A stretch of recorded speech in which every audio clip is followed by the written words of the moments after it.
Buenas tardes, buenos días, buenas noches a todos aquellos que me escuchan.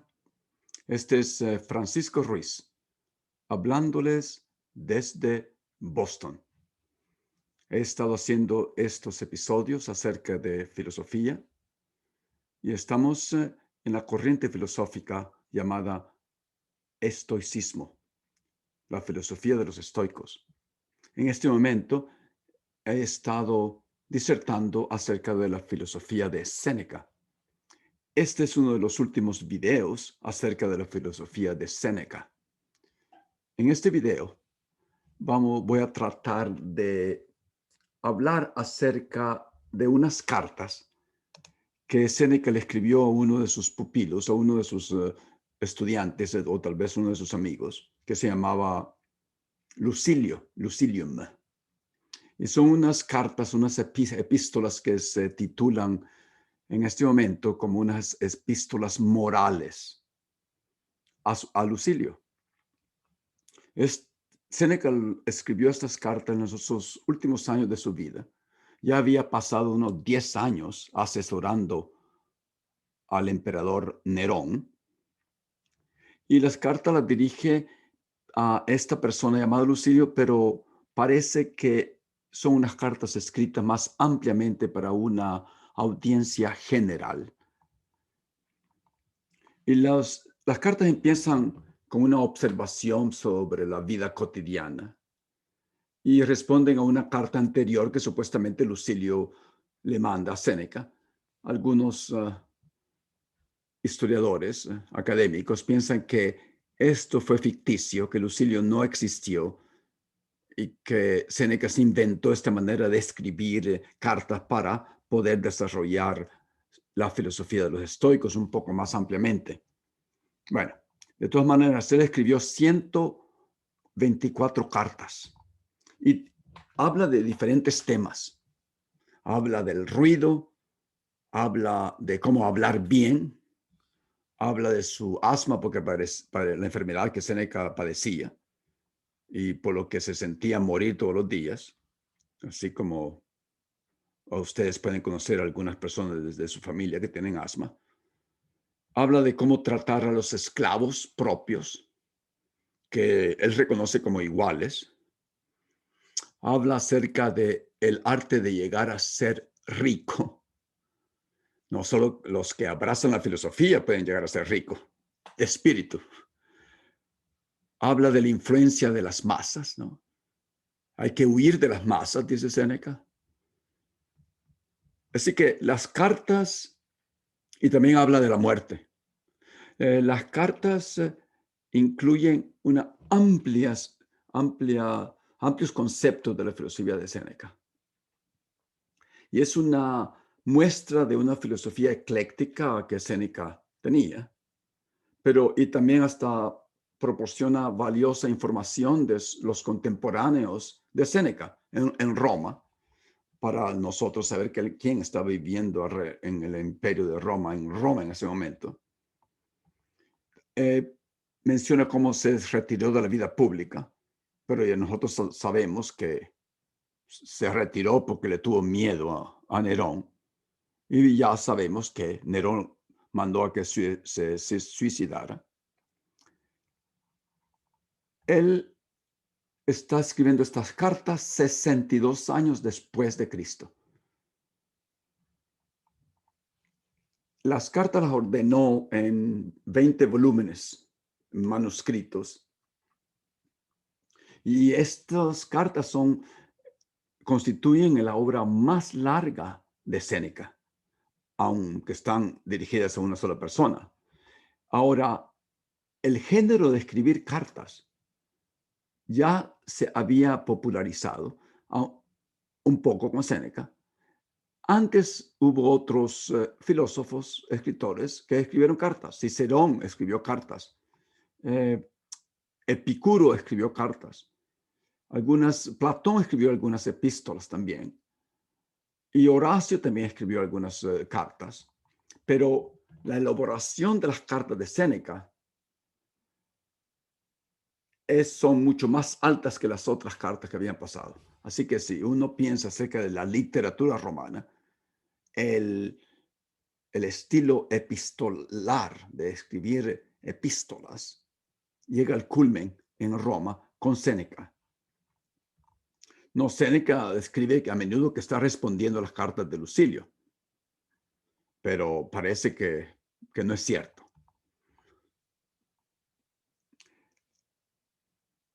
A lo largo de las 124 cartas, no habla de la filosofía estoica en términos generales, como por ejemplo, cómo convertirse en un mejor estoico. En todas ellas se trata de poner juntas el pensamiento humano para poder alcanzar la virtud, que es el bien supremo de los estoicos, es la virtud. Y habla acerca de otros elementos fundamentales de la filosofía estoica, como hay que destacar la voluntad en las cosas que tú puedes controlar, y la voluntad se separa del entendimiento. Entonces, la insistencia en el carácter también pecador del hombre, ¿no? Que el cristianismo había de heredar de los estoicos, no insistiendo que el hombre tiene un carácter pecador. Y una cosa tal vez sorprendente para algunos es que Séneca se opone a la esclavitud y él cree o afirma que todos los seres humanos son iguales. Entonces, él lo que hace en las cartas es como escribir un ensayo pequeño. Entonces, en cada carta toma un tema, lo desarrolla con su filosofía y concluye con una exhortación. Como ustedes saben que el estoicismo está lleno de pensamientos, de exhortaciones, y explicando un corolario al final, como una moraleja, dijéramos nosotros, desde el punto de vista estoico. Por ejemplo, hablando de los esclavos, en la carta 47, hablando del trato humano con los esclavos, Séneca dice lo siguiente: Lucilio, conforme pide la sabiduría, trata con bondad a tus esclavos, no como aquellos a los que humilla su compañía, que no les dejan hablar. A los esclavos les hacemos enemigos por abusar de ellos, exigiéndoles servicios humillantes, pero a veces se invierten los puestos. Todos podemos ser esclavos. Hemos de tratar a los esclavos como quisiéramos que nos trataran los superiores a nosotros mismos. Todos tenemos un Señor. Nuestros mayores nos dieron ejemplo de convivencia familiar y ningún esclavo hay que excluir por razón de su oficio. Son las costumbres las que cuentan. No vale la condición social. Hay nobles que son esclavos. Consigamos que los esclavos sean respetuosos. Si respetan, amarán. Si les puede amonestar, no azotar, pero sí se les puede amonestar. No obremos como los que fingen haber recibido una ofensa para causarla luego ellos.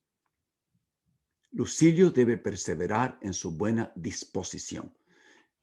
Son palabras de Séneca acerca de la esclavitud. No quiere decir que él abogó para que los esclavos fueran emancipados, pero habla en el contexto de su tiempo en los romanos. Habla que los esclavos son iguales, aunque sigan siendo esclavos. Ahora, acerca de la muerte. No, memento mori. No, como son tantas las cartas, eso he decidido concentrarme en un tópico central en la filosofía de Séneca y en algunas de sus cartas, pero más que todo en el tema de la muerte y el concepto de la vida como una preparación para la muerte.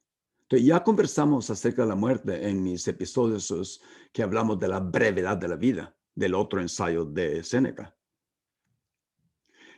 Ahora le vamos a dar otro enfoque, partiendo de unos argumentos lógicos que Séneca debate como falacias. ¿No? Durante esta pandemia, ya sabemos que que todos nosotros hemos, y muchos íntimamente, han tenido experiencias con sus familiares acerca de la muerte.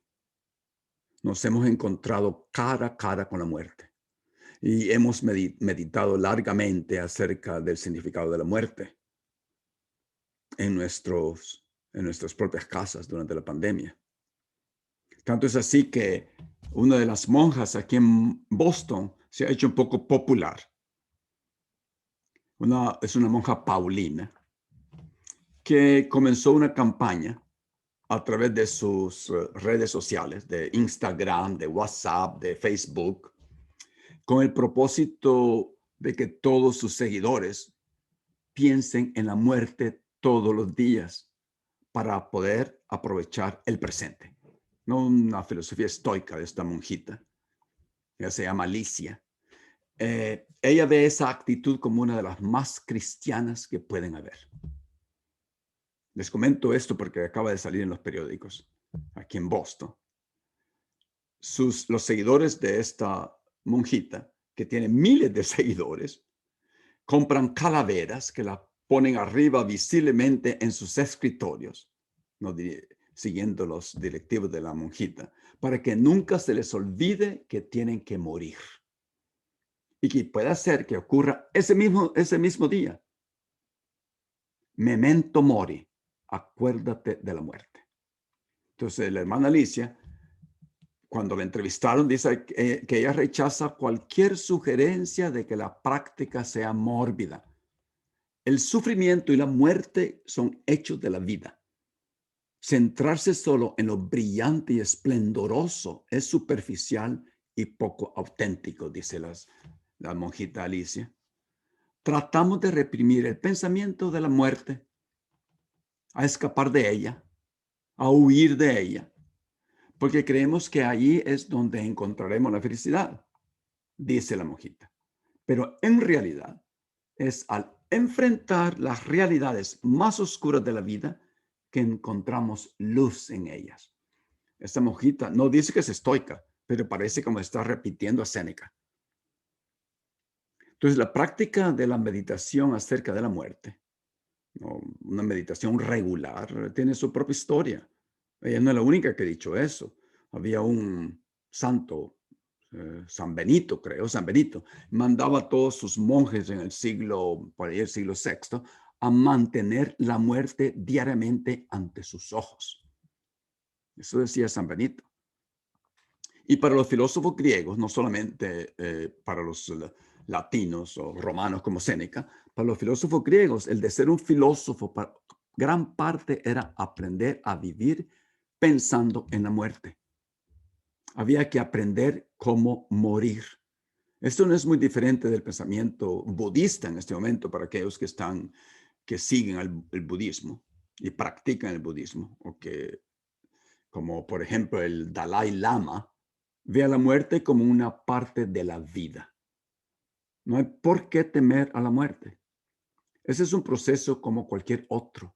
Además, el último de los males por sufrir no debería ser razón para sentirse mal, dice Séneca. La idea es que la filosofía nos ayuda a sobrepasar el miedo a la muerte. Hasta Epicuro dijo algo acerca de la muerte. Y me gusta lo que Epicuro dijo. La muerte no nos concierne porque mientras existamos, la muerte no está aquí. Y una vez que llega, ya no existimos. Lógica. Otro punto sorprendente para algunos, y tengo que mencionar esto, es que algunos de los estoicos veían al suicidio como algo filosóficamente aceptable para darle plena libertad al filósofo, ¿no? Al sujeto, de elegir el día de su muerte. Zeno, Zenón y Cleantes se suicidaron. Los estoicos griegos, ¿se acuerdan donde empezó el estoicismo? Algo que es chocante para muchos cristianos quienes ven el suicidio como un pecado mortal, Pero de acuerdo con Diógenes Laercios, el escritor que escribió las biografías de muchos filósofos griegos, Diógenes, un filósofo y escritor y historiador romano, escribe que los estoicos dicen que el sabio cometerá un suicidio bien razonado, tanto en nombre de su país como en nombre de sus amigos, ¿no? Explicando acerca de la filosofía de los estoicos, hablando de los estoicos. Y si es víctima de dolores indebidamente severos, mutilaciones o enfermedades incurables, el estoico se suicida. Bueno, entonces eso no es muy lejos de lo que contemporáneamente en este momento se piensa en términos de la legalidad de la eutanasia. Quería mencionar eso. Entonces, un problema al discutir este tema es el miedo instintivo a la muerte. Tendemos a evitar la muerte en nuestros pensamientos y acciones. Sin embargo, si pudiéramos olvidar nuestros miedos por un minuto, podríamos ver más claramente lo interesante que es el concepto desde un punto de vista más distante. Entonces, aceptar honestamente la propia muerte implica reflexionar sobre su significado en la vida y pensar en los valores más amplios que le dan significado a nuestras vidas. No pensando en la muerte, ¿qué es lo que nos da significado a nuestras propias vidas? Al final, es útil pensar en la muerte solo hasta el punto en que nos libere para vivir completamente inmersos en la vida que aún nos queda por vivir. Por eso esa monjita Paulina, Alicia, se escribe diferentemente su nombre, parece que es en griego, tiene esa calavera en su escritorio. Esto es el opuesto a los cristianos, algunos pensarán, que ven la muerte como un paso hacia otra vida mejor. No, mi vecina, cuyo marido se acaba de morir, me comenta que ella no está triste porque su marido dejó de sufrir en esta vida y ahora está muy feliz en el cielo, esperándola a ella. Pero lo que Séneca aconseja no es eso, aunque algunas veces Séneca habla de una vida después de esta vida. Él aconseja que pensemos en la muerte no solo para pensar en una vida mejor después que nos muramos, no, para pensar cómo mejorar nuestras vidas en este momento, aquí en la tierra, viviéndola más conscientemente, haciendo el bien y viviendo con virtud. Esa es la idea. Séneca dice lo siguiente: nadie que tenga una vida demasiado prolongada puede vivir realmente feliz. De hecho, todos vivimos con una sentencia de muerte constantemente, pues ¿quién nos puede dar muerte? Puede ser cualquier cosa. Actúas como mortales en todo lo que temes y como inmortales en todo lo que deseas. Ya uno de los budistas decía, estos americanos piensan que nunca van a morir porque como desean tantas cosas, ellos se crean inmortales. Exactamente lo que Séneca decía antes. Ahora, los estoicos dicen que no tenemos que tenerle de ninguna manera temor a la muerte. Porque primero tenemos que ordenar nuestra vida y para tener un espíritu ordenado tenemos que renunciar a los vicios y temores pueriles, dice Séneca. La muerte no puede ocasionarnos grandes males, siendo el último de ellos. En cambio, la virtud puede conseguir con rectitud lo que torpemente consiguieron la pasión y el miedo. Es condenable tanto el temor a la muerte como el apego a la vida. La muerte alcanzó a los más poderosos, no solo de parte de sus enemigos, sino hasta de sus íntimos. Desde que nacemos, caminamos hacia la muerte. Bueno, son palabras que uno entiende, pero muchas veces son difíciles de asimilar. Más en el supuesto de que cayéramos en las manos del enemigo, dice Séneca, en aquel tiempo, ¿no? En Roma, donde cualquier persona te podía asesinar, el vencedor ordenará que seas llevado al patíbulo, lugar, por cierto, al que eres conducido. ¿Por qué te engañas a ti mismo y ahora por fin comprendes la infelicidad que hace tiempo sufrías? Desde que naciste, eres llevado a la muerte. No se puede afirmar que la muerte sea total, modificando la postura de Epicuro. Séneca dice que no soy tan necio como para repetir en este lugar la cantinela de Epicuro y afirmar que el temor a los infiernos es vano. La muerte o nos destruye o nos libera. En otro pasaje repetirá que la muerte es o un final o un tránsito. Y aquí se ve la parte cristiana en los escritos de Séneca. Sin pretender aquí hablar de este problema en este momento, parece que Séneca propende a la idea de la supervivencia personal. Este día que temes, escribe en las cartas a Lucilio, como el último es el del nacimiento para la eternidad, acercándose a lo que los cristianos creían en su tiempo. Cada día morimos, cada día se nos quita alguna parte de la vida, e incluso cuando crecemos, nuestra vida decrece. Entonces, hay muchas citas memorables acerca de la muerte, no solo de Séneca, obviamente, otras citas memorables en literatura. Les voy a decir las citas que son mis favoritas. La primera viene de Shakespeare, como dicen los latinos, de Shakespeare. Bueno, Shakespeare, en inglés. En inglés dice, cowards die many times before their deaths. The valiant never taste of death but once. En español se diría, los cobardes mueren muchas veces antes de morir. Los valientes nunca prueban la muerte sino una vez. Ese le dice César a Calpurnia. Calpurnia era la esposa de César en la tragedia de Shakespeare. Otra cita. Este viene de Freud, el famoso psicólogo, diríamos, pero él era médico, es un psiquiatra. Sigmund Freud, el que fundó el psicoanálisis, dice el siguiente, para todos que saben que es el psicoanálisis. Nadie cree en su propia muerte. En el inconsciente, todos están convencidos de su propia inmortalidad. Otro de un filósofo, que son mis citas favoritas, un filósofo que se llama Francis Bacon, un filósofo inglés, que vivió más o menos en el mismo tiempo de Shakespeare.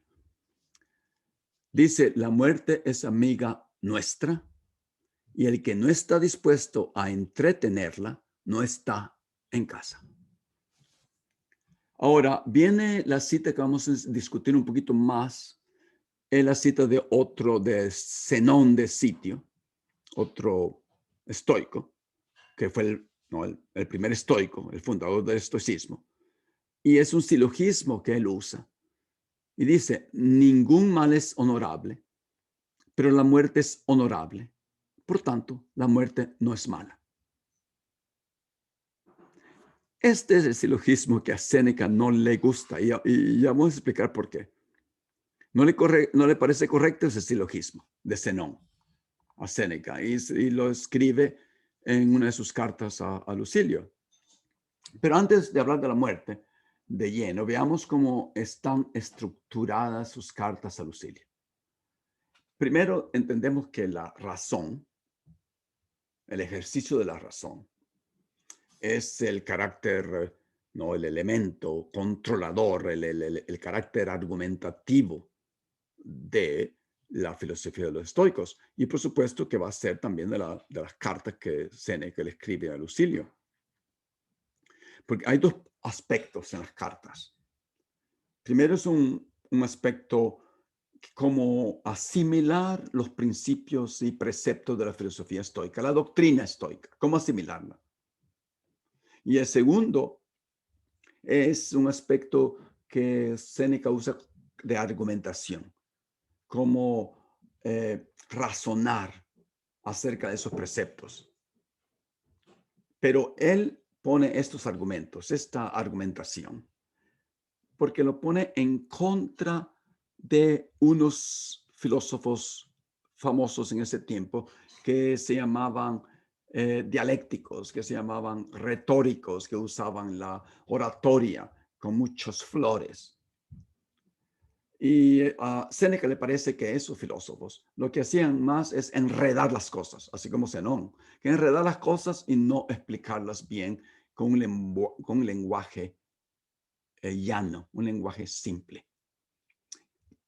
En cuanto a la asimilación, los principios y preceptos, hay que tener presente que Séneca, él no se consideraba como un filósofo lleno y derecho. No, él se consideraba como un filósofo que estaba aprendiendo, así como yo en este momento.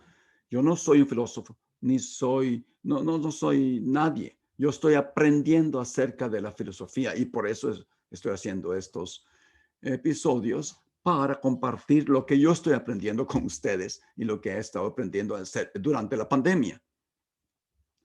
Y lo mismo de Séneca. Él no se consideraba un filósofo, era un aprendiz de filosofía. Él es un buscador de la verdad. No, eso es lo que él le explica. Él no se considera un maestro del estoicismo. Entonces, en primera parte, el buscador de la verdad, él dice, en primera instancia, es la asimilación y puesta en práctica de los principios de la doctrina del estoicismo. Porque como ya vemos que el estoicismo es una filosofía de la vida diaria. Entonces hay que poner en práctica las cosas primero. Después, ¿cómo se razonan estas cosas? Él dice a través de la escritura, de una escritura llena. La escritura, y por eso muchos estoicos escriben un diario. ¿No se acuerdan de Marco Aurelio? Escribía sus propias meditaciones diariamente. Y muchos estoicos en este momento en nuestra vida contemporánea deciden escribir un diario del principio de lo que van a hacer cuando se levantan y al final de su día con una reflexión, qué fue lo que fueron, que hicieron. Bien cristiano, esa rutina. En el cristianismo, ustedes saben, en muchas religiones, ustedes tienen que reflexionar, tienen que hacer su vida diaria, tienen que prepararse para ese día, porque puede ser el último día, obviamente. Entonces, Séneca dice, esos otros filósofos, esos otros lógicos, le llama, pierden el tiempo en ejercicios inútiles.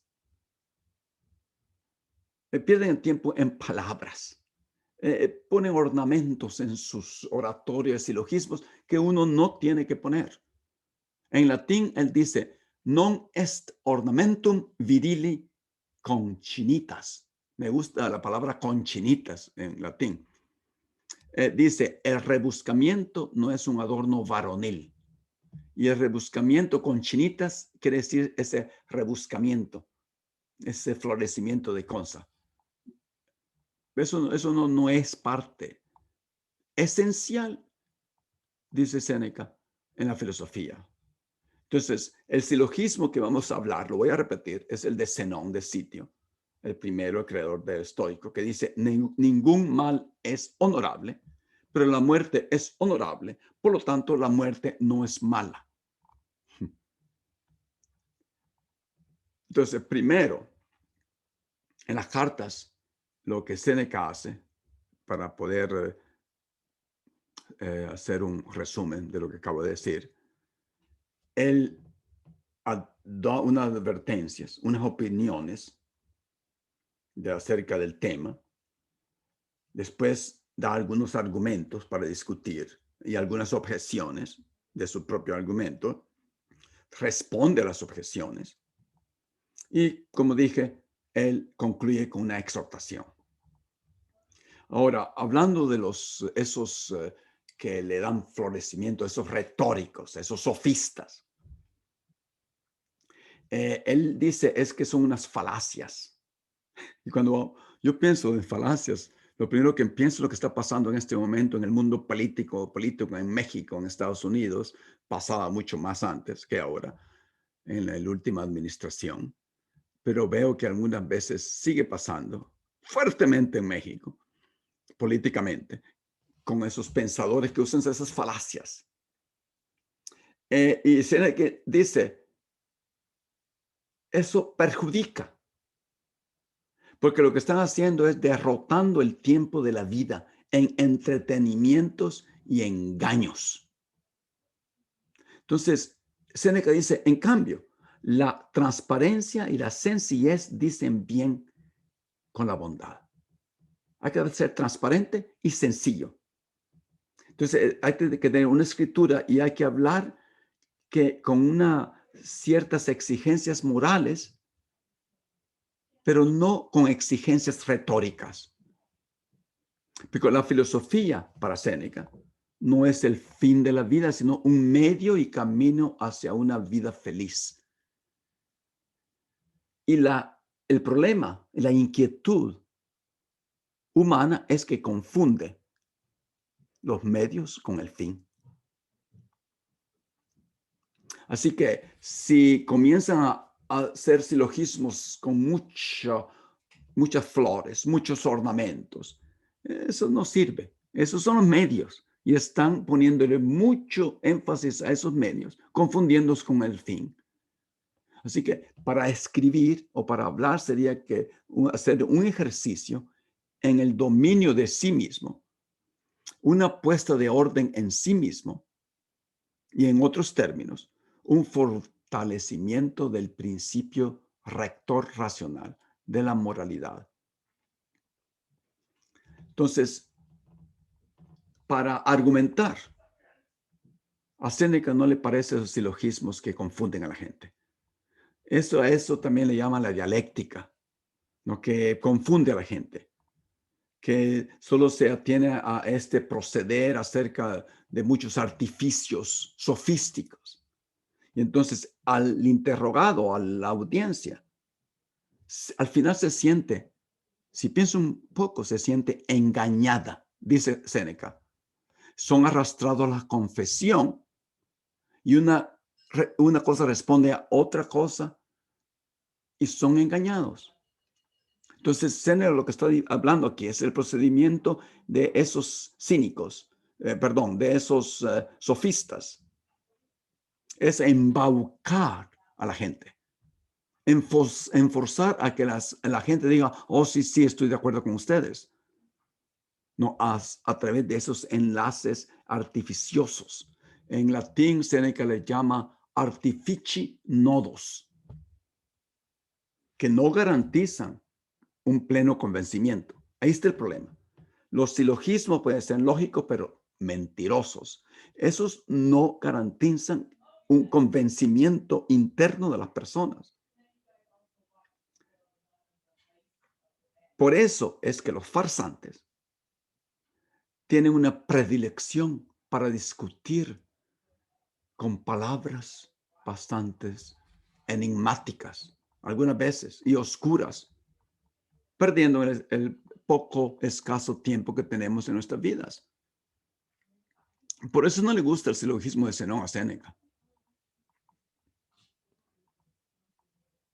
Porque no es que la gente va a ser convencida nada más porque le diga la cosa lógicamente.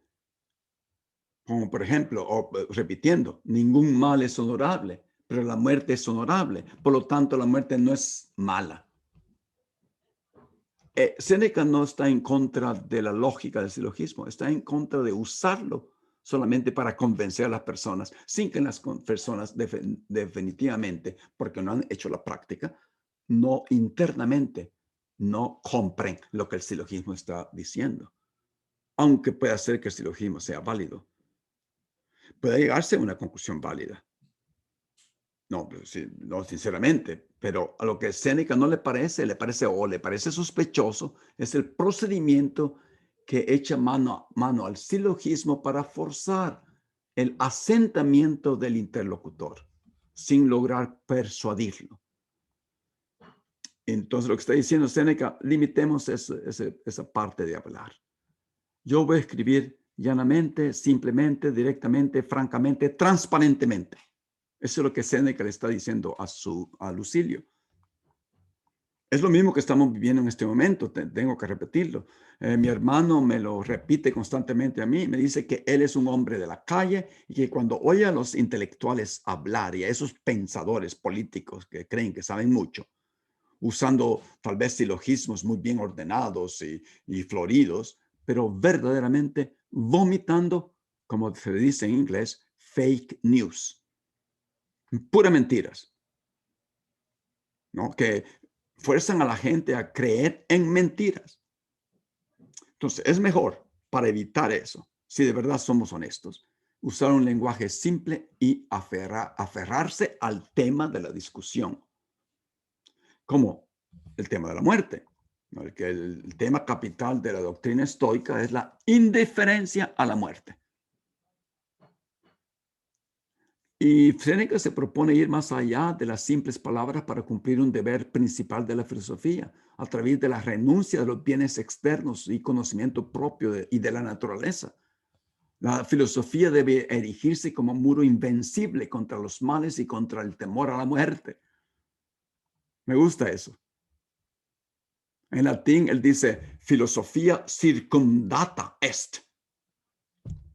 No, la filosofía nos fortalece alrededor. Circundata es. Inexpugnables muros. La filosofía hace esos muros inexpugnables. Casi exactamente como en latín. Inexpugnables. Quem fortuna multis machinis lacecitum non transit. Donde están esos muros inexpugnables. Que la fortuna con todos sus trucos no puede derribar, porque la filosofía es la que nos da la fortaleza. Entonces, y aquí hay una parte de Séneca que me encanta también. Dice, retirémonos pues lo más lejos que podamos. Más para que esto necesitamos el conocimiento de nosotros mismos y el de la naturaleza.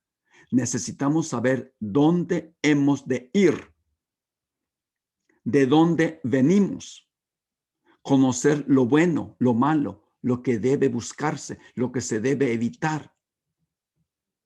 Esto es lo que la filosofía nos va a enseñar. Entonces, sin filosofía, dice Séneca, nos escudamos solo con esas frases solemnes, con esos silogismos que llenos de flor, pero que no valen nada. Sin filosofía no podemos superar todos los males, especialmente la muerte. Séneca aclara que para encarar a la muerte no hay que adiestrar las palabras, sino el espíritu mediante la meditación asidua. Tienes que meditar, pensar en la muerte todos los días, así como esa monjita aquí en Boston, desde su convento, que tiene tantos seguidores, con su calavera en su escritorio, empieza sus discusiones pensando en esa calavera. Empieza su día pensando en esa calavera, voy a morir. No hay que empezar la muerte solamente el miércoles de cenizas. Entonces, con estas advertencias en mente, se comprende por qué no le gusta ese silogismo, aunque sea lógico, de Zenón. Ningún mal es honorable, pero la muerte es honorable. Por lo tanto, este es lo contrario de lo que otro silogismo que hizo Zenón. Ningún mal es honorable, pero la muerte es honorable, por lo tanto, la muerte no es mala. No, perdón, ese es el silogismo de Zenón. Pero después Zenón hizo otro silogismo contrario. Dice, ninguna cosa indiferente es gloriosa. Es así que la muerte es gloriosa. Luego la muerte no es indiferente. No es mala.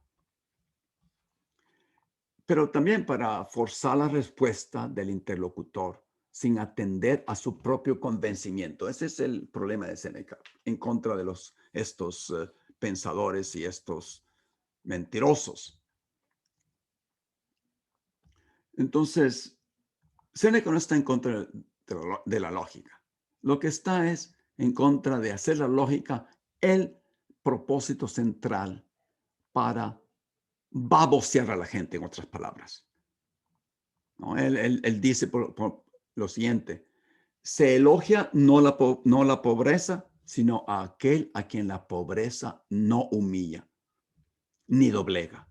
Se elogia no el destierro, sino a aquel que salió para el destierro con un semblante más firme que si hubiera enviado a otro. No se olviden que Séneca fue desterrado de Roma, ¿no? A Córcega. Se elogia no el dolor, sino a aquel a quien en nada forzó el dolor. Nadie, y aquí está el punto, elogia la muerte, sino a aquel a quien la muerte quitó la vida antes de inquietarlo. Y aquí vamos a terminar. Este es el último video, el último episodio, que tengo un podcast también acerca de los estoicos. Espero que les haya no gustado, no quiero decir gustado, que espero que hayan reflexionado un poco acerca de su vida ahora durante la pandemia, porque todavía esto no ha terminado, aunque muchos en los países capitalistas súper desarrollados, ricos, creen que ya todo terminó. La gente sigue muriéndose en el mundo, en los países pobres. Espero que la pasen bien. Buenas noches, buenas tardes, buenos días. Este ha sido Francisco Ruiz. Gracias.